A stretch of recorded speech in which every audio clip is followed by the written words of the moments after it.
is Christian Bale. And this is Christian Bale. And this. And this.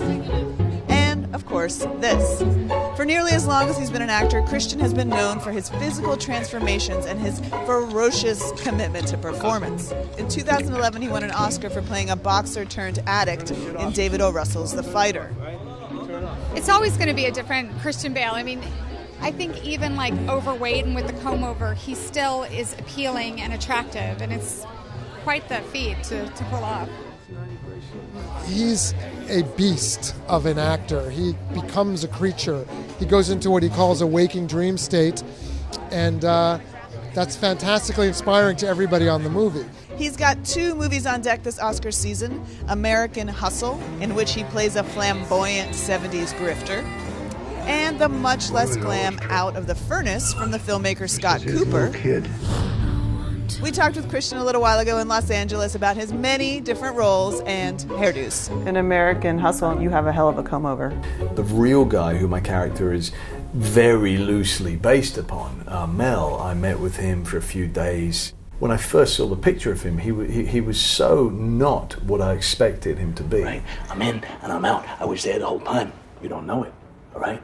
That's an art of becoming somebody who people can pin their beliefs. I just became obsessed with that look and said, I've got to try to achieve that. And do directors ever push back on those kind of ideas from you? David was going, I don't know, you really need to do that. He would kind of occasionally see me and go, oh my God, what do you put on this weight for? The same with The Fighter. I remember I just went to the hair guy and I said, go and give me a bald spot.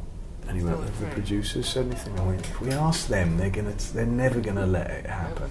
I said, just do it, come on, give me the bald spot. In Out of the Furnace, your character, Russell Baze, he's a guy who's trying to make the most of his life. He's the quiet one, he's the stoic one, he's become the patriarch of the family at a very early age. He's got an enormous amount of responsibilities. He's somebody who in a different time would have been absolutely considered to be the backbone of America. His identity is as much about the town as about the people he loves and his family and friends. Putting the zip code on the neck, that was obviously he's in love with his town and he stays, but it was also a little homage to the real mayor who has that zip code tattooed onto his forearm.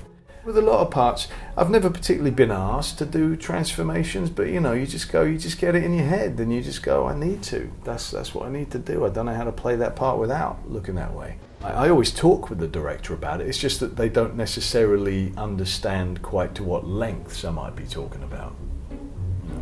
Do you find it hard to leave behind characters? Some can linger more than others. I don't have technique. I always have to kind of warm up into it a little bit. But I mean, pretty much any character I've ever played, I'll just have to think about, certain words, certain phrases, certain, memories I have about it, and eventually you'll be able to, take it away a hell of a lot quicker than, the prep that was needed to get there in the first place. So, The Fighter obviously won you an Oscar, which was a tremendous achievement. What would it mean for you to have another kind of award like that at this point in your career? Oh, of course, it'd be wonderful. I'm human, you know what I mean? I love it when other human beings give me a pat on the back and say they appreciate my work. That being said, look, it's kind of a funny thing to think that, there can be an absolute best actor. It's not like this is a 100-meter dash where you cross the line first. It's all opinion. What if it's a movie like Batman that's the one that people remember 10 years down the line? Great, good. You wanted me. How'd you run? Here I am. I'm very myopic in what I choose. I don't have any strategy, I don't have any plans, I don't have any particular kind of film that I can articulate that I like. I just look at, each day very up close, what's in front of me. Do I like it? Does it stick with me? Could I work on it for a few months? That's it. The slightest amount of control that I have is what happens on the actual set. You sometimes get really great scenes that are cut. Well, that happens, so what do? You say to yourself, all right, well, let's get the satisfaction out of actually making it, That's the only way. It's the only way to get any satisfaction from it. And the rest of it is all gravy.